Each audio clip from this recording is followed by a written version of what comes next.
my Judaism derives from Israel, from Zionism. Without Israel, to me, Judaism I know Judaism exists before Israel, and Judaism isn't just Israel, but to me personally, the two are intertwined. There's no separation between the two. What is home? Yes, we have our homeland Israel, and yes, we have homes throughout the diaspora. But our current reality is complex. Israel's at war, and anti-Semitism is rising around the world. So what does that mean for us? What does that mean for this question of home? Join me, Izzy, as I speak with Israeli and diaspora Jewry to better understand this new complex reality and unpack where we put ourselves in this physical and spiritual war. This is the My Israel Narrative podcast.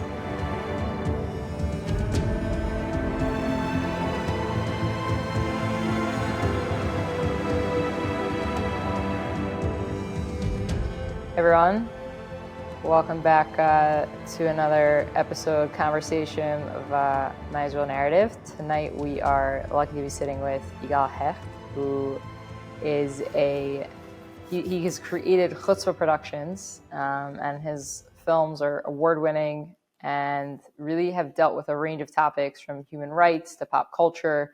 We're going to hopefully hit on a few of his Israel-related films. Also, you've done some interesting just about the concept of home, which obviously, no pun intended, hits home with me and kind of what we're talking about here on My Israel Narrative. So I'm just excited to dive in, hear a little bit about really, if you don't mind starting, first of all, like where are you right now, maybe a fun fact, something interesting you've been working on in the past few months, and then we'd love to dive into like how you even just got into the film world from the start. Yeah, I'm in Toronto, Canada right now. So Toronto, Canada is home. I was born in Israel, but we moved to Toronto when I was very young. But I've been traveling back and forth to Israel for the last 30 years, which spanned my career more or less. And as you said, a lot of my films sort of deal with Israel. A lot of my television series deal with Israel, from anything from the nightclub scene to archaeology to obviously politics. Anything in terms of that's been happening in Israel in the past 20 years I've dealt with. Gaza disengagement, Qassams on Sderot before it became the hot button topic that it is back in the early 2000s, to I don't know, the Israeli flag, to Judea and Samaria, archaeology, anything that embodies Israel. I've dealt with it in the past 20 plus years. And fun fact, the name of my company, Chutzpah Production, I call it Chutzpah Production. It's inspired by my mom. My mom, throughout my whole life, even to this day, has said that I'm chutzpan every time, even as a child. Translate chutzpah. How can you translate chutzpah? It's Moxie, hard. someone it's not rude. I guess sometimes it could be rude. It could be perceived as rude. Somebody who has moxie, someone who just kind of speaks their mind. Bold. Sometimes bold, or sometimes in a way that people don't like. So I think my mom meant it in that way, in a way that she didn't like. So when I was thinking about the production company name, originally it was Blue and White Productions, but I thought that was too much on the nose. And then it became Hassamba Productions, which is my favorite Israeli children's book. But that was too weird. And then I think I was speaking to her, and she said that chutzpan, you're such a chutzpan. On the phone, I'm like, that's perfect, Chutzpah Productions. And every time I'm interviewed, I always mention that story, and every time I'm sure she loves hearing it. So that's a fun fact. Yeah. You're making her proud. Sure, let's go with that notion. Yeah. Yeah. Okay, fair enough. Yeah. So I guess I'd also love to hear, like, you're born in Israel. You said you've been Yeah. going, clearly it's still an integral part of your life, going back and forth for the past 30 years. What does Israel mean to you? Like, where does it land for you? So without sounding too cheesy, Israel means everything to me. I Judaism, or the way I look at Judaism, my Judaism derives from Israel, from Zionism. Without Israel, to me, Judaism I know Judaism exists before Israel, and Judaism isn't just Israel, but to me personally, the two are intertwined. There's no separation between the two. Especially in these days where we're all experiencing unbelievable horrific anti-Semitism across the world, whether in the US, Canada, anywhere in Europe, it's important to remember that the two are intertwined. And when somebody uses the word Zionist to sort of try and separate the two, to justify their hatred of Jews, anti-Semite that they are. So to me, not to go on too much of a tangent, which I tend to do, but to me, Israel means absolutely everything. It's home. It's the foundation of my life. It's the foundation of my work. It's the foundation of everything. And there's always the pull to go and live there, not to go and live there, that guilt that you're not there, that I think a lot of people who love Israel experience.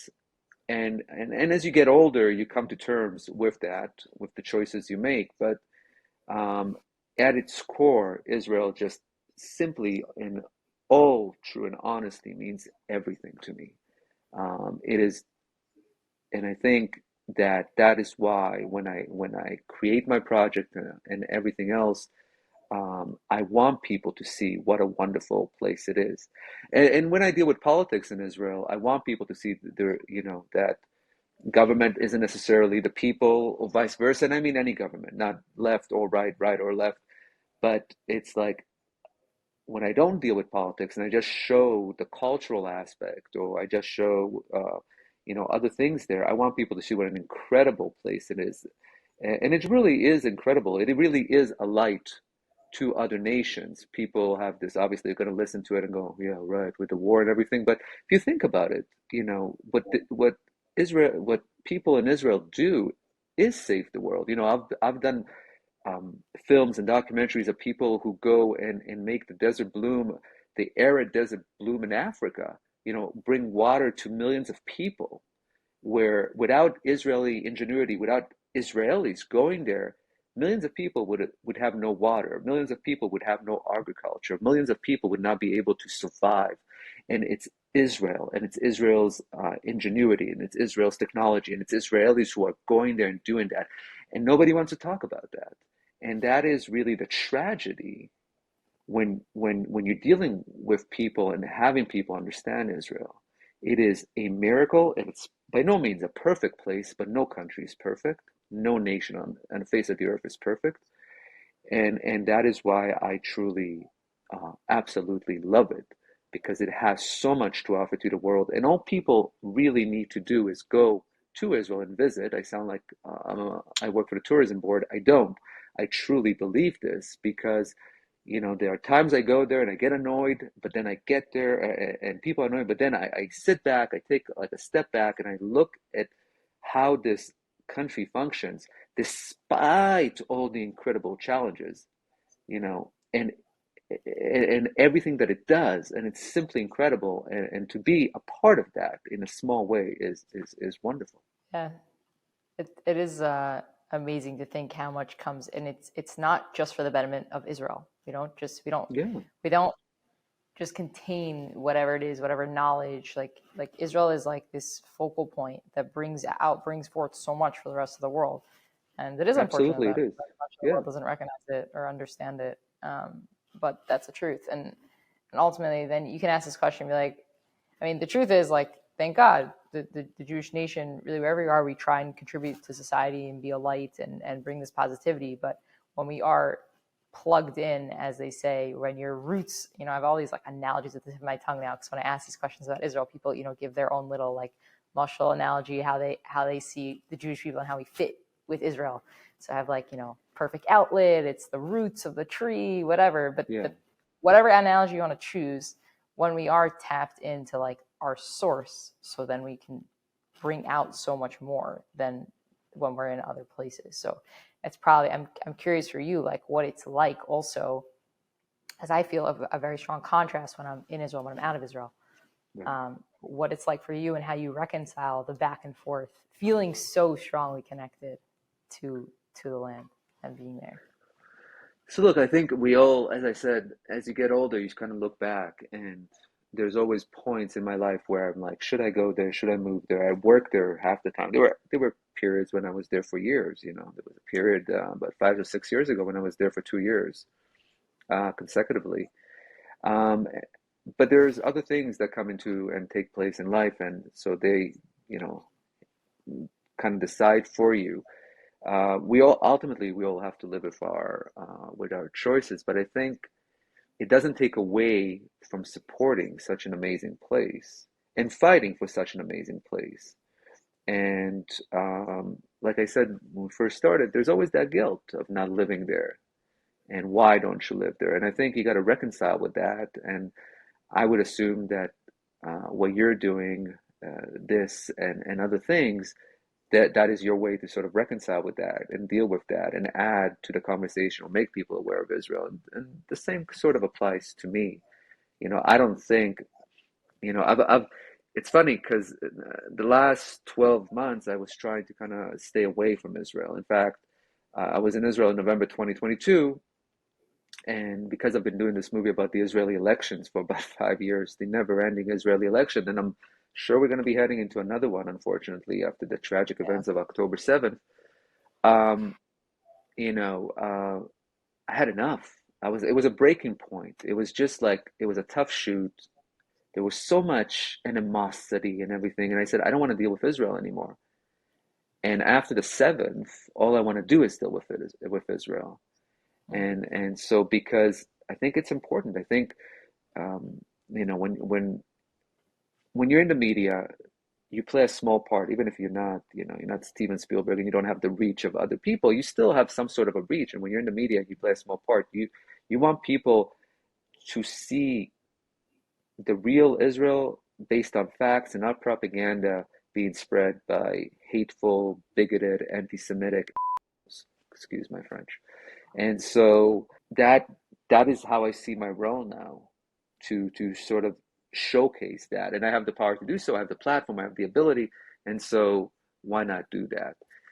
So I don't know. I've gone in a roundabout way. So I sort of I don't even remember the original question, but in terms of how I reconcile, that's how I reconcile with things. It's there's always that guilt, but at the same time, I'm older now, and I've made my bed, and I sort of am happy of where I am. Israel's always a 12-hour flight away, or a 10-hour flight, depending.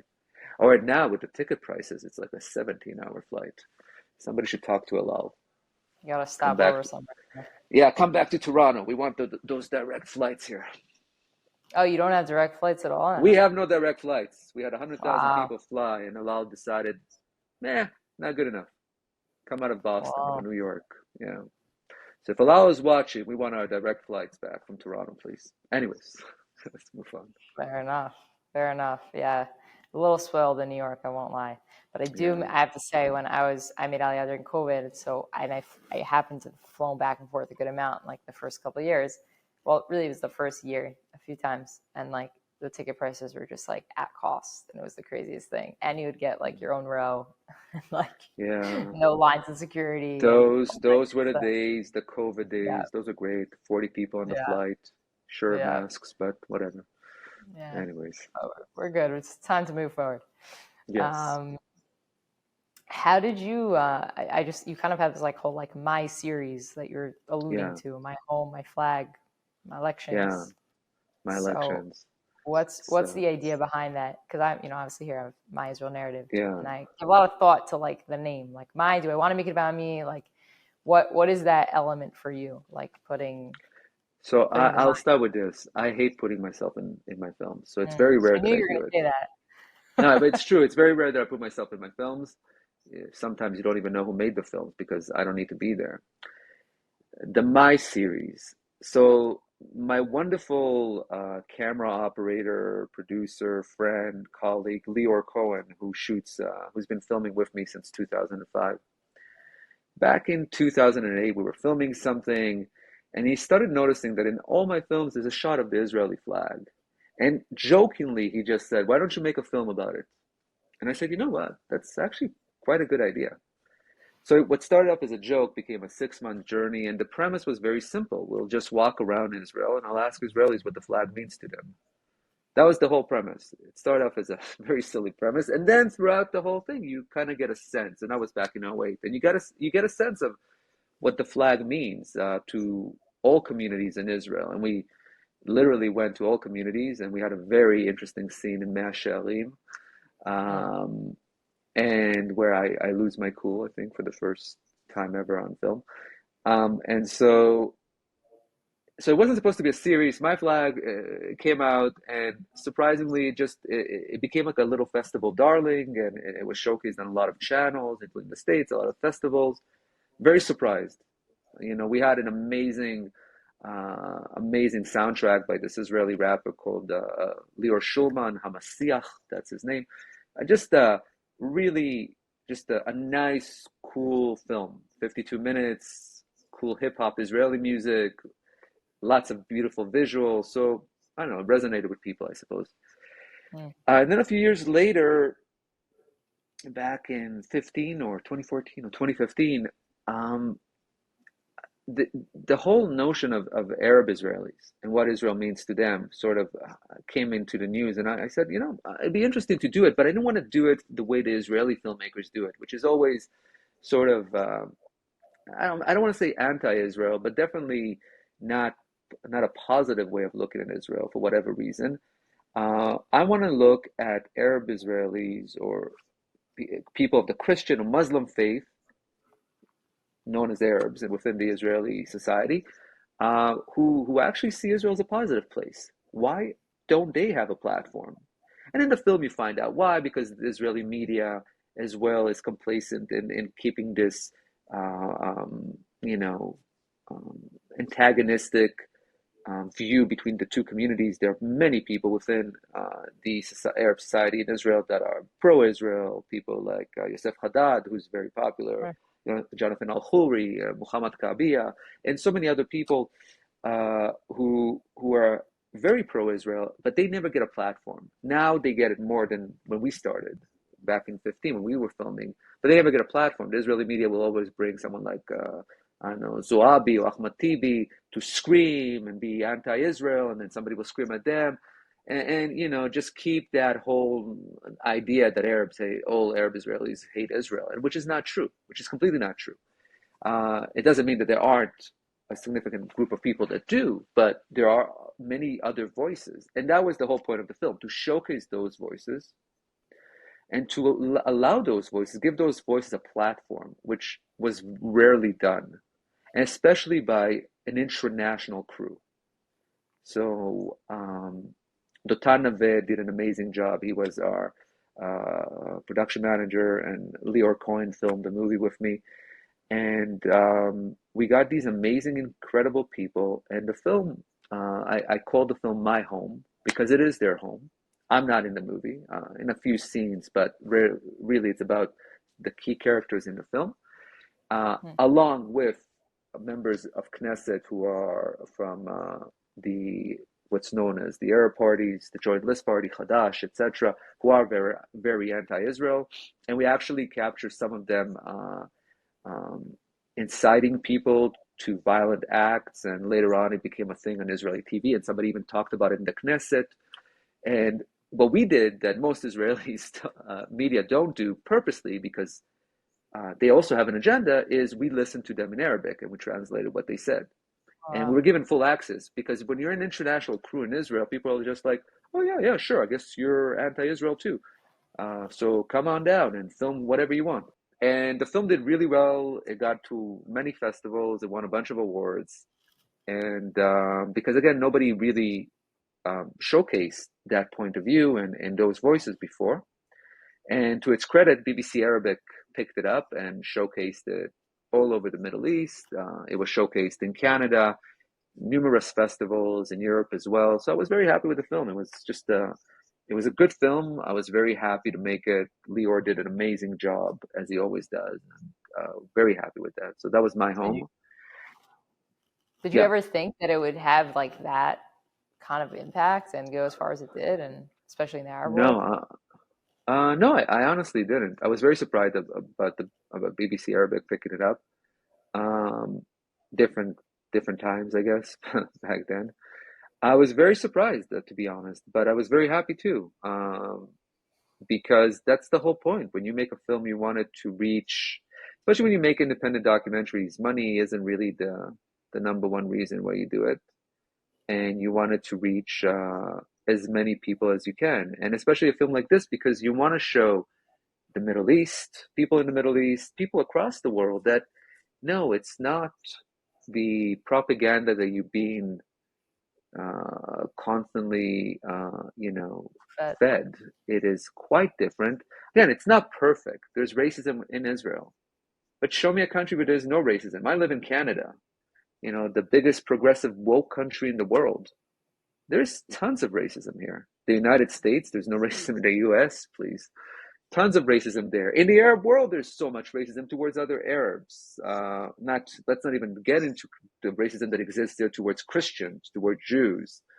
Um, Europe, racism all around. Everybody hates one another. So it's like there's this need for people to single out Israel as if it needs to be holier than thou, as if it needs to strive to be better than everyone else when it's already much better than many other countries. And it's like it's completely unfair.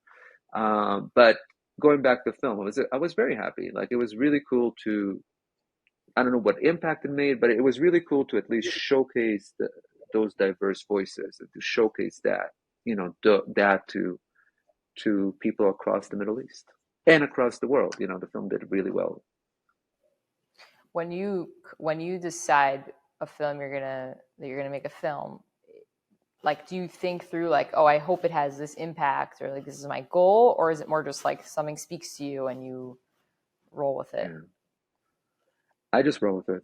If I want to go and make a film, it comes into my head. I sort of start developing it. I call Lior.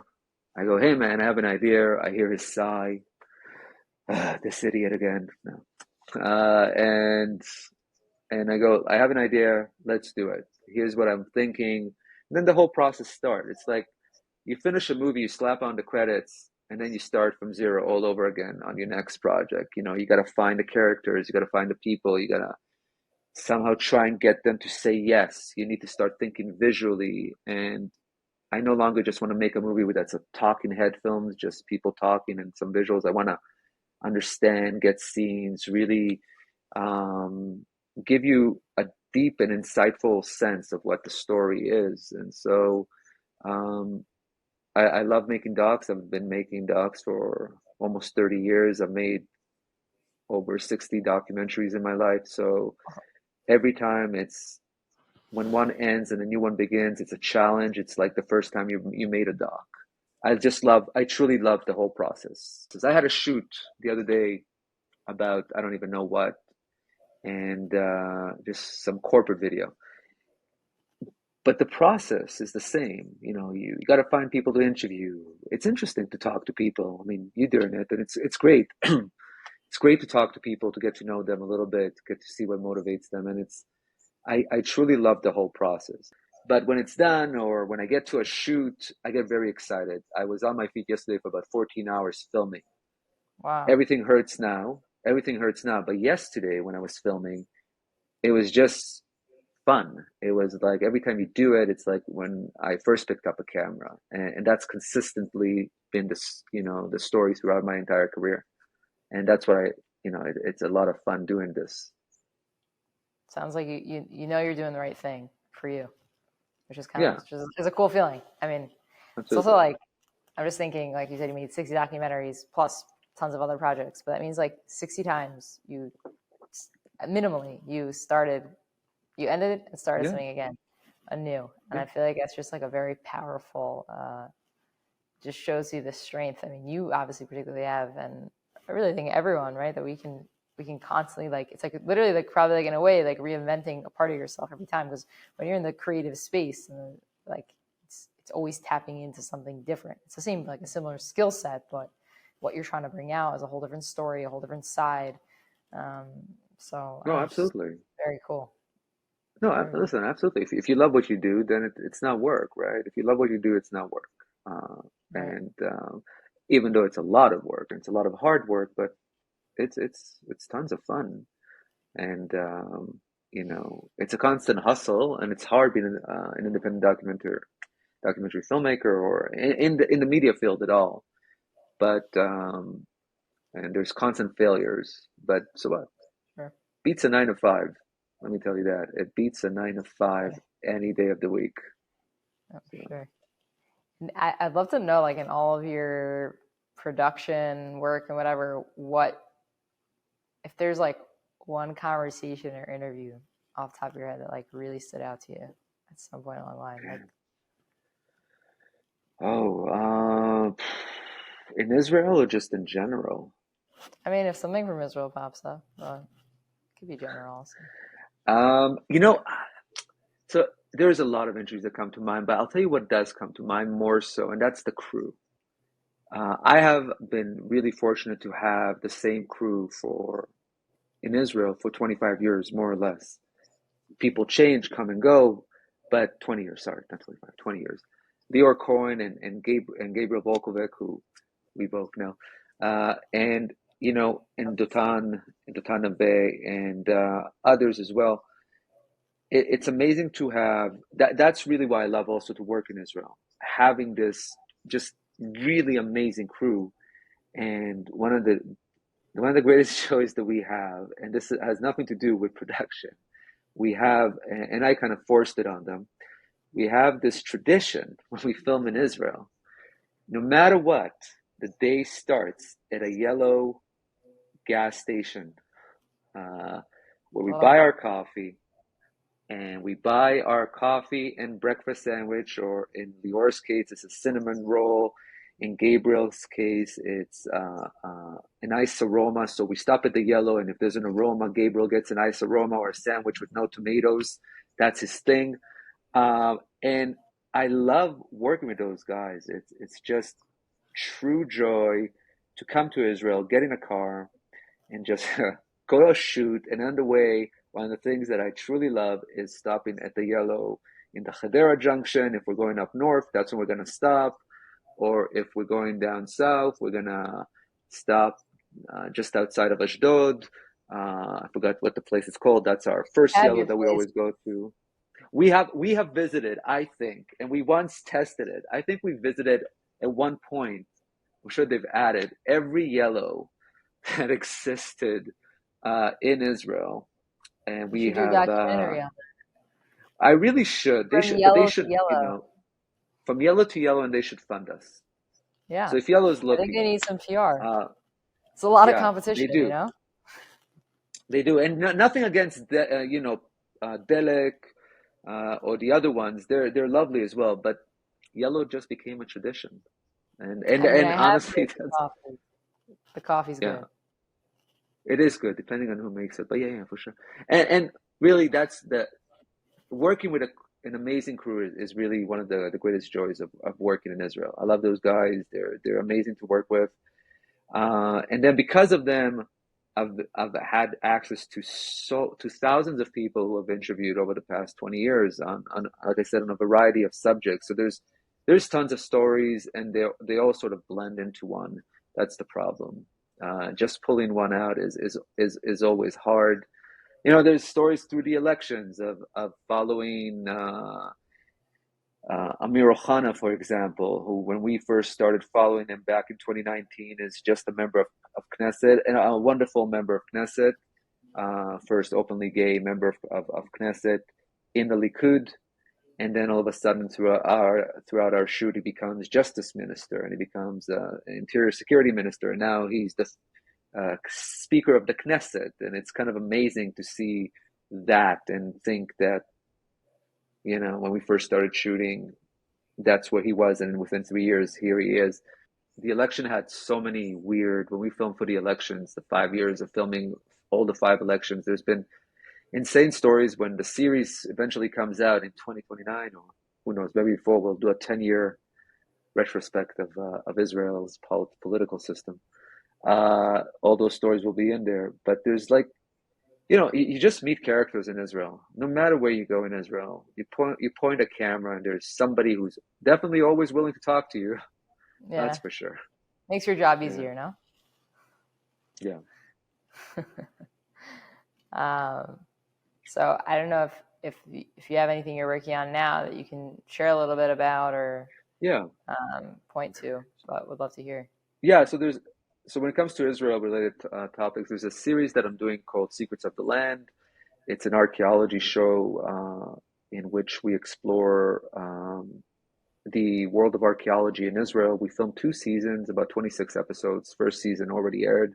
Second season is in post-production right now. We filmed the project over the past 3-4 years. COVID, we were supposed to finish it within 6 months, but COVID definitely got in the way. So there's 26 episodes. Season 2 will start airing in the fall here in Canada, which is great. So it airs across Canada. We're hoping to get it to air to other stations around the world. It's in English and in Hebrew. And if you love archaeology, or if you love to learn about the history of Israel and the indigenous Jewish people that live there, not from a political perspective, not from a made-up perspective, but actual tangible proof that Jews are the true indigenous people of that land, then this show is definitely for you, because that's what archaeology does. Archaeology, unlike political narrative that was born in 1964, archaeology actually proves who the people of that land were and how far it goes. And Secrets of the Land is definitely that show that proves that Jews were always present in Judea and Samaria, in Jerusalem, up north, where the tribe of Israel was, during the Byzantine age, etc., etc. So it's not a political show. I've just made it political. It's really about archaeology. No, but I mean, there's And relevancy archaeology to and play. no, there is, because the So, people who are making the seditious claims and those just false claims that Jews are colonizers are idiots. Idiots who watch a 30-second anti-Semitic TikTok video and now they're Middle East experts.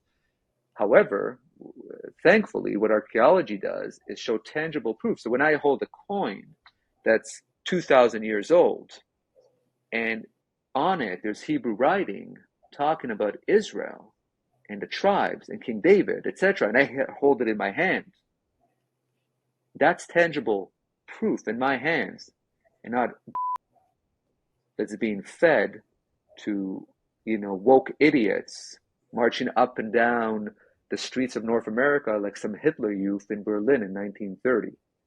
So, but the show is really just about archaeology and sort of takes you inside the archaeology world, and what they find and how they dig for things. And during the course of filming, they find things, and then we take it back to the lab and how it all comes together. So it's a really kind of cool show.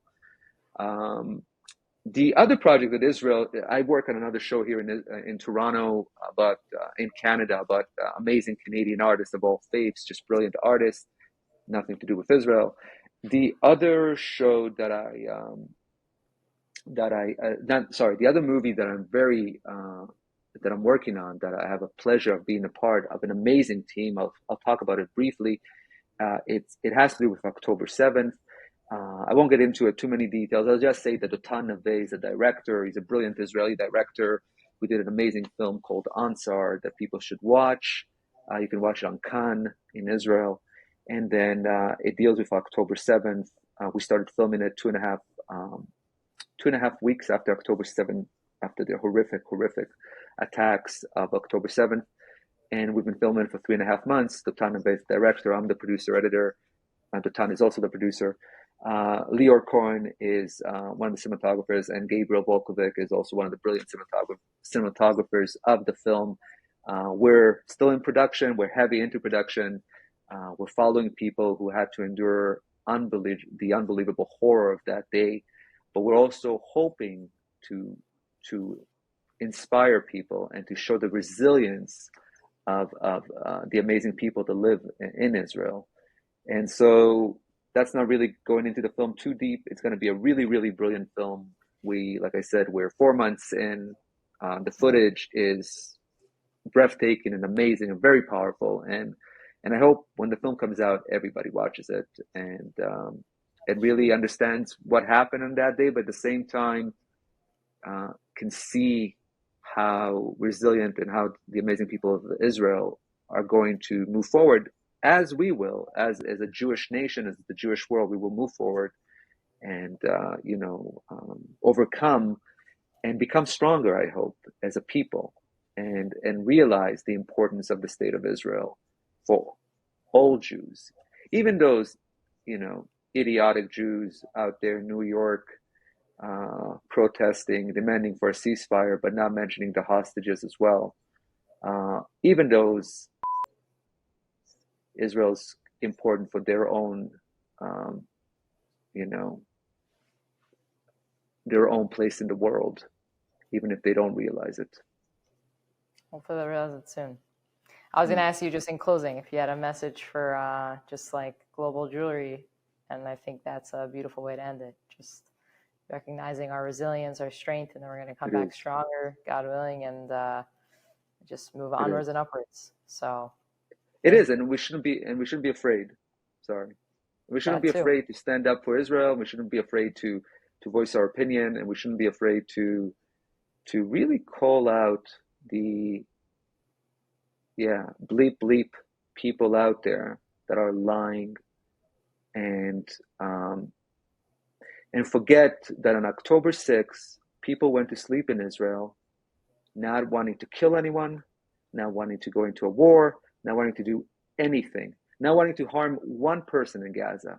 And on October 6th, late at night, or early October 7th, 5,000 savage terrorists woke up in Gaza, hoping to murder, rape, butcher, and kill and take hostage Israelis. And people forget that happened only 4 months ago, and that is the reason why this war happened, and not any other reason. And I think the more Jews start standing up and say that is the reason, and not being afraid of these, it'll be better for not just the Jewish people, but for the world in general. Just stand true to who we are. God willing. Exactly. Yes. Okay. Thank you. Okay. Thank you so My much. pleasure. My pleasure. Thanks for listening to another episode of My Israel Narrative. If you enjoyed this episode, make sure to follow along and subscribe. Until next time, I'm Yisrael Chai.